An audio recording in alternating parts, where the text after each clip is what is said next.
नमस्कार दोस्तों, मुगल डायनेस्टी में आपका स्वागत है। तो दोस्तों, मुगल डायनेस्टी के थर्ड वीडियो शेर शाह सूरी में आपका स्वागत है। तो बताएंगे शेर शाह सूरी ने कितने वर्ष से और कितने वर्ष तक राज्य किया है। तो शेर शाह सूरी ने 1540 ईस्वी से 1545 ईस्वी तक पूरा राज्य शासन चलाया था अपना। दोस्तों, शेर शाह का पूरा नाम क्या था? शेर शाह का जो पूरा नाम था शेर शाह सूरी था, और जो सूरी वंश का संस्थापक था दोस्तों शेर शाह सूरी था। दोस्तों, बता दूं आपको कि 25 जून से 1547 ईस्वी को जो युद्ध हुआ था चौसा नामक स्थान पर, चौसा के युद्ध हुमायूं और शेर शाह के बीच हुआ था, जिसमें शेर शाह विजयी हुआ था। इसके बाद सन 1540 ईस्वी में कन्नौज का युद्ध हुआ, जिसे बिलग्राम के युद्ध के नाम से जाना जाता है। इस युद्ध को जीतने के बाद शेर शाह ने जब इस युद्ध को जीता, तब इसी युद्ध की जीतने के बाद जो है सूर्यवंश की नींव डाल दी। बात करते हैं इसके जन्म की। इसका जन्म कितने वर्ष में हुआ था? दोस्तों, इसका जन्म 1472 ईस्वी में सासाराम मकबरे में स्थित हुआ था। कुछ वैज्ञानिकों के अनुसार इसका जन्म 1486 ईस्वी में हुआ था।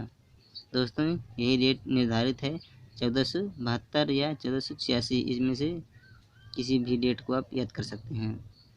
अगला पॉइंट है, बात करते हैं इसके बचपन के नाम के। दोस्तों, तो इसके बचपन का नाम जो था वो फरीद खां था। शेर शाह के बचपन का नाम फरीद खां था। इनके पिता का नाम क्या था? तो इनके पिता का नाम हसन खां मेवाती पश्तून नस्ल के थे। दोस्तों, इसके जो पिताजी थे पश्तून नस्ल के थे, हसन खां जिनका नाम था। अगले पॉइंट की बात करते हैं, इनके बाद में नाम क्या पड़ा था? तो दोस्तों, बाद में इसका नाम पड़ा शेर खां।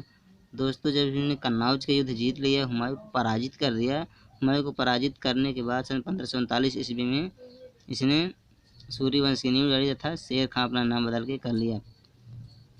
कारण क्या है, किस प्रकार से इसका नाम शेर खां कैसे पड़ा?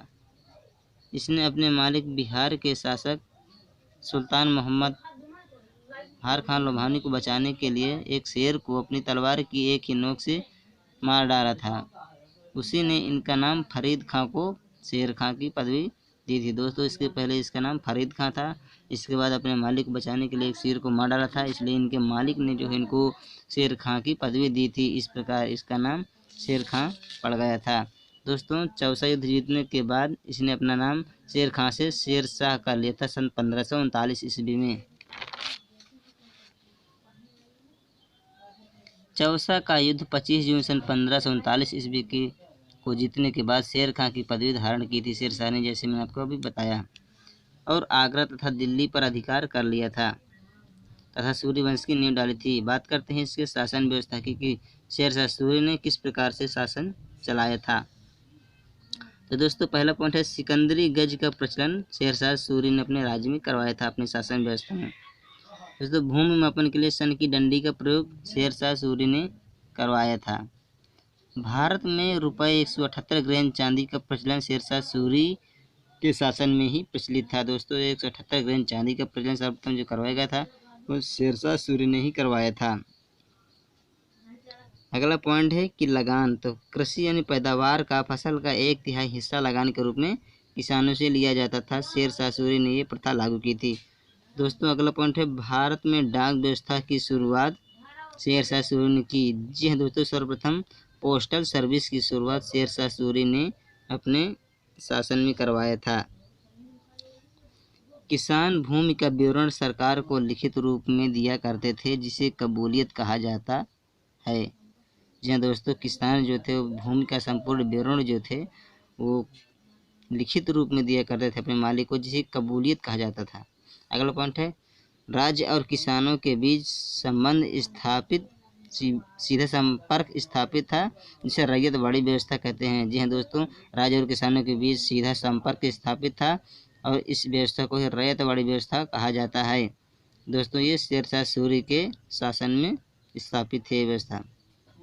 अगला पॉइंट है, अधिकारियों को नियमित रूप से वेतन दिया जाता था। जी हाँ दोस्तों, इनके शासन में अधिकारियों को जो था नियमित रूप से वेतन दिया जाता था और कोई भी व्यक्ति शेर शाह से सीधे मिल सकता था। इसके अलावा जो अन्य राजा हुए हैं, अन्य शासक हुए हैं, वो सीधे संपर्क स्थापित नहीं कर सकते थे, लेकिन शेर शाह ने ये इजाज़त दी थी इनके लिए। बात करते हैं अगले पॉइंट के बारे में कि इन्होंने शेरशाह सूरी ने कौन कौन सी स्थापना करवाई? तो दोस्तों शेरशाह सूरी ने सर्वप्रथम भारत में grand trunk road GT road, जो भारत की सबसे लंबी रोड है, की मरम्मत करवाई थी तथा इस जीटी रोड का नाम शेरशाह सूरी मार्ग रखा था। जी हाँ दोस्तों, जीटी रोड का निर्माण सर्वप्रथम शेरशाह सूरी ने ही करवाया था। यह रोड जीटी रोड 4 देशों को जोड़ती है, काबुल यानी अफगानिस्तान तथा पाकिस्तान और भारत तथा बांग्लादेश। इस रोड को NH1 तथा NH2 रोड के नाम से भी जाना जाता है। बात करते हैं अगले स्थापना के बारे में दोस्तों। तो रोहतासगढ़ का किला जो है शेरशाह सूरी ने ही बनवाया था। जी हाँ दोस्तों, रोहतासगढ़ का किला शेरशाह सूरी ने बनवाया था। किला ए कोहना नामक मस्जिद का निर्माण जो है शेरशाह सूरी ने करवाया था। जी हाँ दोस्तों, इसका भी शेरशाह ने ही करवाया था निर्माण। शेरशाह या शेरपुर नामक नगर की स्थापना दिल्ली में यमुना नदी के तट पर इसकी स्थापना शेरशाह सूरी ने करवाया था। दोस्तों शेरशाह या शेरपुर नामक नगर की स्थापना यदि आ जाए क्वेश्चन में, तो इसकी स्थापना जो थी शेरशाह सूरी ने दिल्ली के पास यमुना तट के किनारे करवाया था शेरपुर नगर की स्थापना। दोस्तों पाटलिपुत्र का नाम बदल करके पटना रखा शेरशाह सूरी ने। अपने शासन काल में पाटलिपुत्र का जो नाम बदला, उसका नाम पटना रखा था। शेरशाह सूरी का मकबरा सासाराम बिहार में स्थित है। दोस्तों कई बार क्वेश्चन रिपीट हो जाता है, क्वेश्चन एग्जाम में आ जाता है, इधर उधर परेशानी आती है। दोस्तों याद रखना बहुत ही महत्वपूर्ण है कि शेरशाह का मकबरा कहाँ पर है। तो शेरशाह का मकबरा जो है सासाराम में है, बिहार में पड़ता है। दोस्तों शासन व्यवस्था के लिए उसने 4 मंत्री विभाग स्थापित किए थे। वे थे दीवान बजारत, दीवान आरिज, दीवान रसाता तथा दीवान इंसा। ये शासन प्रबंध हेतु 4 मंत्री विभाग थे, इन्हीं के आधार पर शासन चलता था। शासन प्रबंध हेतु दारुल अदालत नामक कचहरियाँ स्थापित करवाया था शेरशाह सूरी ने। जीटी मार्ग पर चलने में सुविधाएं हेतु छोटी बड़ी लगभग 1700 सराय निर्मित करवाया था शेरशाह ने। दोस्तों महत्वपूर्ण पॉइंट है कि कितनी सराय निर्माण करवाया था, तो 1700 सराय निर्माण करवाया था शेरशाह सूरी ने। बात करते हैं शेरशाह की मृत्यु के बारे में कि इसकी मृत्यु कब हुई थी। दोस्तों शेरशाह सूरी की मृत्यु जो थी 22 मई सन 1545 ईस्वी में इसकी मृत्यु हो गई थी। दोस्तों इसका कारण क्या थी, कालिंजर का युद्ध जीतने के लिए चंदेल राजपूतों से युद्ध करते समय जो है इनका युद्ध 22 मई सन 1545 ईस्वी को हो गया था। इसका कारण क्या था कि उक्का नामक आग्नेय शस्त्र चलाते समय उसके विस्फोट हो जाने से इसकी मृत्यु हुई थी शेरशाह की। दोस्तों बात करते हैं अंतिम पॉइंट में कि शेरशाह सूरी के उत्तराधिकारी कौन हुए। दोस्तों बता दें कि 1500 इसके पश्चात इसके किस प्रकार से इनके उत्तराधिकारियों ने शासन करवाया। तो दोस्तों आपको बताएंगे कि सन 1540 1545 ईस्वी तक शेरशाह सूरी ने शासन चलाया तथा इसके उत्तराधिकारियों ने इसका जो पहले इसका सबसे बड़ा पुत्र था इस्लाम शाह था। दोस्तों इसके बाद आया इब्राहिम शाह सूरी, इसके बाद फिरोज शाह सूरी, फिर मोहम्मद शाह आदिल। दोस्तों इसके बाद आदिल शाह सूरी आया। इसके बाद सबसे अंत में आया सिकंदर शाह सूरी। दोस्तों 1555 ईस्वी में 1555 ईस्वी में हुमायूं के साथ फिर पराजित किया। अपने देश जब चला गया था लौट कर पराजित होकर के शेरशाह से हुमायूं, तो हुमायूं इसके बाद फिर से आ गया सन 1555 ईस्वी में तथा सिकंदर शाह सूरी से युद्ध हुआ। दोस्तों इस प्रकार मुगल वंश एक बार फिर अस्तित्व में आता है। नेक्स्ट पॉइंट है 1555 ईस्वी में सिकंदर शाह सूरी और हुमायूं से युद्ध हुआ। इस युद्ध में हुमायूं विजयी हुआ और मुगल वंश अस्तित्व में आया।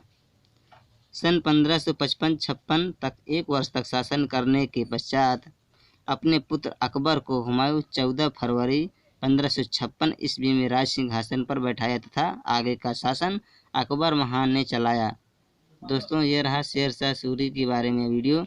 नेक्स्ट वीडियो आएगा अकबर के बारे में। तब तक आपने अभी तक आप हमारे चैनल को सब्सक्राइब नहीं किए हो तो हमारे चैनल को सब्सक्राइब करिए। दोस्तों हमारे वीडियो को लाइक अवश्य करें।